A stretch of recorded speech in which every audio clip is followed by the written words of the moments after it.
لیکن یہ ضرور جانتے ہیں کہ جو ہوگا وہ بہت بھیانک ہوگا۔ وہ خوفزدہ لہجے میں بولتی، انہیں بھی پریشان کر گئی۔ عائشہ، مجھے پوری بات بتائیں، کیا ہوا ہے؟ کسی نے کچھ کہا ہے؟ ایمان نے ڈانٹا ہے۔ عباس تو ٹھیک ہے نا؟ اس کی ڈگرگو حالت کو دیکھتے ہوئے انہوں نے پریشانی سے تابر توڑ سوال کیے تو ان کے بے لوث محبت پہ اسے ٹوٹ کر رونا آیا تھا۔ ماں، ایمان بہت غصے میں ہے، اور آپ جانتی ہیں جب طوفان آپس میں ٹکرائے تو تو تباہیاں تباہیاں ہوتی ہیں۔ اس نے اپنی سسکیوں پہ قابو پاتے ہوئے آہستہ سے ایمان کے کہے الفاظ ان کے سامنے دہرائے تو ان کا دل دہل سا گیا۔ یہ ہو کیا رہا ہے؟ کیوں یہ خون کے پیاسے بن گئے ہیں؟ ان کا لہجہ انجانے خدشات کے باعث لرز رہا تھا۔ ان کی بات پہ عائشہ نے بغور ان کا چہرہ دیکھا اور پھر سرگوشی نما انداز میں بولی، ماں، اس کیوں کا جواب نور حماس خانزادہ ہے۔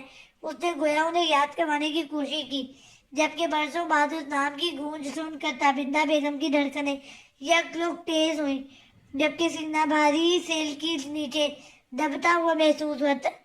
کیا وہ ٹھیک ہے نا؟ ان کے سسراتے لہجے پہ عائشہ بھی سن ہو گئی۔ یہ پوائنٹ تو اس نے سوچا ہی نہیں تھا کہ جس تباہی کی وجہ سے وہ تھی، وہ اب پھر سے اسی تباہی کے اٹھنے کی وجہ وہی تو نہیں تھی۔ یہ ہم نہیں جانتے، لیکن یہ مان بہت غصے میں تھے ماں، اور ہم، وہ بے بسی سے چور آواز میں بول رہی تھی، جب عقب سے آتی گمبھیر آواز پہ وہ منجمد سی ہو گئی۔ ہمارے گھرانوں میں شوہروں کے نام پہ یوں دھڑلے سے ساس کے سامنے لینے والی بہو کو ہم بے شرم سمجھا جاتا ہے۔ نیموا دروازے کو دھکیل کے اندر آتا، وہ اپنے مخصوص انداز میں بولتا اندر داخل ہو رہا تھا، جبکہ اتنی پریشان کن صورتحال میں بھی اس کے الفاظ پہ تابندہ بیگم مسکرا دی۔ ہمارے یہاں یوں بنا اجازت کے کسی کی باتوں کے دوران کمرے میں گھسنے والے کو بد تہذیب اور ڈھیٹ کہا جاتا ہے۔ تابندہ بیگم نے اسے اسی کے انداز میں جواب دیا تو وہ بہت سہولت سے ان کے بیگ پہ عائشہ کے قریب ہو کے بیٹھا۔ اس کی دھڑکنوں کو شور کو بڑھا گیا۔ آپ کو آج پتہ چلا ہے؟ میری مسز مجھے 8 سال قبل ہی ان القاب سے نواز چکی ہیں۔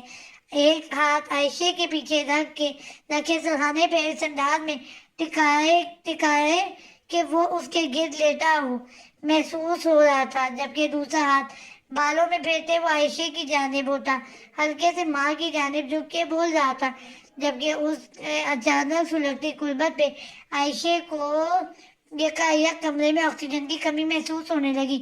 ماں، آپ کے کمرے کا ماحول اس قدر سرد کیوں ہو رہا ہے؟ اس سے پہلے کہ تابندہ بیگم اس کی پہلے کی گئی باتوں کا جواب دیتی وہ عائشہ کو گہرا سانس بھرتے دیکھ کر معنی خیز لہجے میں بولا تو بنا اس کی بات کا مطلب سمجھتے ہوئے تابندہ بیگم نے بیڈ پہ پڑا کمفرٹر اس پہ پھیلایا تو وہ اس کے قریب ہی براجمان عائشہ پہ بھی آ گیا، جس پہ وہ بخلا سی گئی، جبکہ تابندہ بیگم ایک دم کھانسی آنے پہ سائڈ ٹیبل کی جانب مڑ کے پانی پینے لگی۔ ہم چلتے ہیں ماں، دل جاگ نہ جائے۔ وہ فوراً اپنی جگہ سے اٹھنے کی صحیح کرتے ہوئے بولی، لیکن اس کے قریب چوکنے انداز میں نیم دراز ایمان نے ایک جھٹکے سے اسے واپس کھینچتے ہوئے اپنی دائیں ٹانگ اس کی ٹانگ پہ رکھتے ہوئے اس کی کمر کے گرد اپنا بازو پھیلایا تو وہ مکمل طور پہ اس کے حسان میں محسوس ہو گئی۔ یہ کیا بدتمیزی ہے؟ ماں کے سامنے اس کی بے باکی پہ لرزتی وہ دبی آواز پہ دھاڑی، لیکن تب تک تابندہ بیگم اس کی جانب مڑ چکی تھی۔ وہ ایک گہری نگاہ ان پہ ڈالی جہاں وہ سرخ چہرہ لیے پوری جان توڑ کوشش میں مصروف نظر آ رہی تھی کہ کوئی یہ نہ جان سکے کہ وہ ایمان کے کس قدر نزدیک ہے۔ آپ حماس سے ملے ہیں؟ ان دنوں میں عائشہ کی شرم اور بیٹے کی ڈٹائی کو نظر انداز کرتے ہوئے انہوں نے سنجیدگی سے سوال کیا تو عائشہ کے گرد لیٹے اس کے ہاتھ نے زور سے اس کے پیروں پہ دباؤ ڈالا تو عائشہ نے بمشکل اپنی چیخ کو ضبط کیا، لیکن چہرے کی بتدریج بڑھتی سرخی کو قبضہ کر سکی۔ آپ جانتی ہیں کہ میرے اس سے ایسے محبت نہیں ہے کہ میں اس سے ملوں، لاپرواہی سے کہتے ہوئے اس نے اب کی بار نشانہ عائشہ کی پرلی کو بنانا چاہا، لیکن اس کے پاؤں ہلاتے ہی عائشہ کو اس کے ارادے کی خبر ہو گئی، اس لیے فوراً اس نے کمفرٹر میں اپنے پاؤں آگے کی طرف سمیٹے اور تلخی سے اسے دیکھا۔ مل نہیں سکتے، لیکن انہیں گھٹیا انداز میں ڈانٹنے اور ان کو دھمکاتے ہوئے آپ ہر طرح کے ضوابط ضرور بھول جاتے ہیں۔ تیکھے لہجے میں بولتے ہوئے اس نے اس کی ڈیلی بڑھتی گرفت کا فائدہ اٹھایا اور فوراً اس سے دور ہٹی اور تابندہ بیگم کے ساتھ ہو کے بیٹھ گئی۔ میں ان بے مقصد باتوں کا مطلب نہیں سمجھا۔ تنبیہی نگاہ اس پہ ڈالتے ہوئے اس نے ماں کی جانب دیکھا۔ ان کی آنکھوں میں چھائی پریشانی اس سے چھپی نہ رہ سکی کہ ماں آپ کیا کرنے والے ہو؟ ان کے لہجے میں ایک نامعلوم سا خوف تھا جس نے اس کو بہت بری طرح متاثر کیا۔ ماں ہاتھ بند چکے ہیں میرے، چاہ کے بھی کچھ نہیں کر پا رہا۔ گہری نگاہ ماں کے پہلو سے لگی، بیوی پر ڈالی، لیکن اس کے لہجے کی شکستگی ماں سے چھپی نہ رہ سکی۔ یہ مان کیا ہوا ہے؟ ان کا دل چاہ جیسے ان کے دل نے جیسے کسی انہونی کے خیال سے لڑز رہا تھا۔ زیادہ کچھ نہیں ہوا، بس یہ ہوا ہے کہ آپ سب کے چہیتے حماس خانزادہ کے بیوی پچھلے 4 روز سے ہوٹل کے کمرے میں ایک آدمی کو قتل کے جرم میں جیل میں قید ہے۔ وہ جو یہ سب ابھی بتانا نہیں چاہتا تھا، بات کے پھیلنے اور حویلی کی مردوں کی خبر ہونے کے بعد اسے مزید چھپا نہ سکا، لیکن اس خبر کو سننے کے بعد تابندہ بیگم کے چہرے کی رنگت زرد پلٹی احساس دلایا کہ اسے کم از کم انہیں یہ خبر نہیں دینی چاہیے تھی، جبکہ دوسری جانب عائشہ کی حالت بھی کچھ کم نہ تھی۔ یہ خبر ہی ایسی تھی جو رگوں میں تیرتے خون کو بھی منجمد کر گئی۔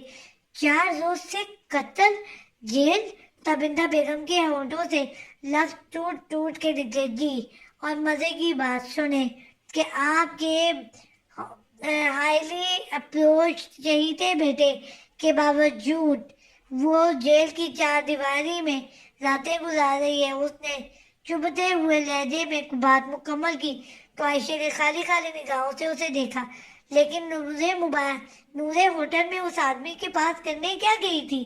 یہ سوال بیٹے سے پوچھتے ہوئے تابندہ بیگم کا دل چاہا زمین پھٹے اور وہ اس میں سما جائیں، جبکہ دوسری جانب ان کا سوال سن کے وہ لب بستہ ہو گیا، کیونکہ یہ سوال ایسا تھا جس کا جواب اس کے پاس بھی نہیں تھا۔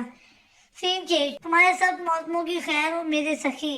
ہمارے وقت میں لکھی گئی خزاں کی شام ہے۔ اپنے لگژری آفس میں موجود صوفے پہ بیٹھا وہ سپاس تاثرات کے ساتھ سامنے کھڑے معزم کی باتیں سن رہا تھا۔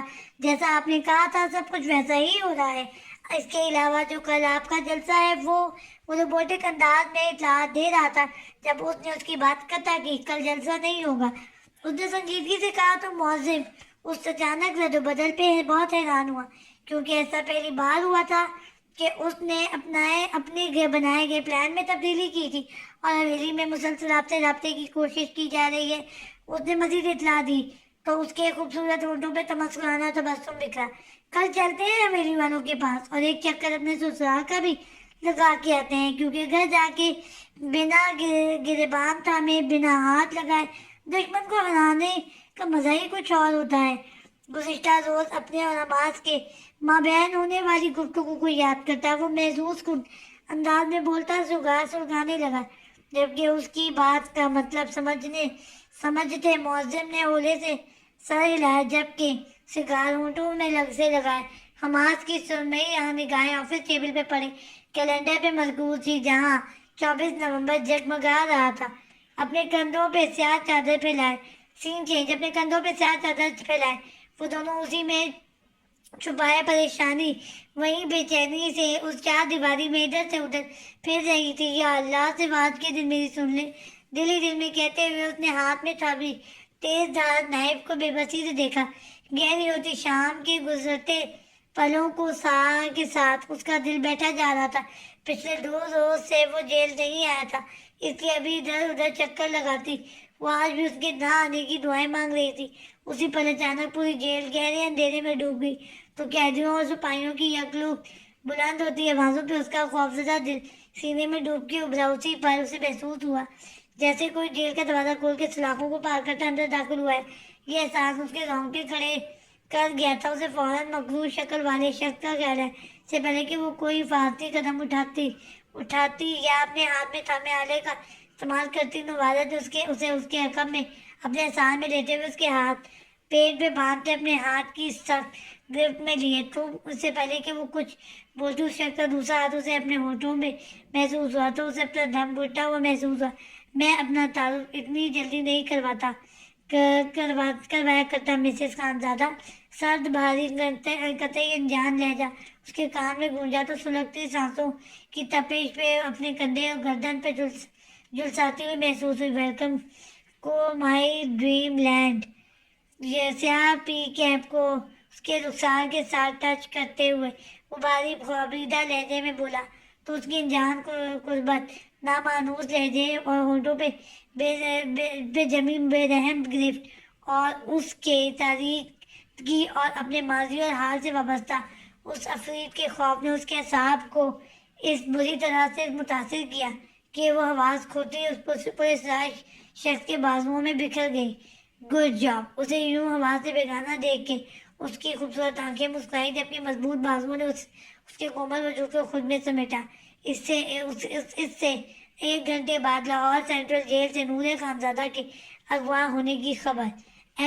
کے بلڈنگ کی پرتعیش آفس میں بیٹھے حماس خانزادہ لاہور سینٹرل جیل جاتے یمان خانزادہ علی پور سیدھا میں واقعی لال حویلی بڑی حویلی کے تمام افراد اور ان لوگوں سے کئی میل دور اپنے لگژری بیڈ روم میں بیٹھے ادجرے چہرے والے شخص سمیت پورے شہر کے عوام کو ٹھٹھرا گئی جاری ہے.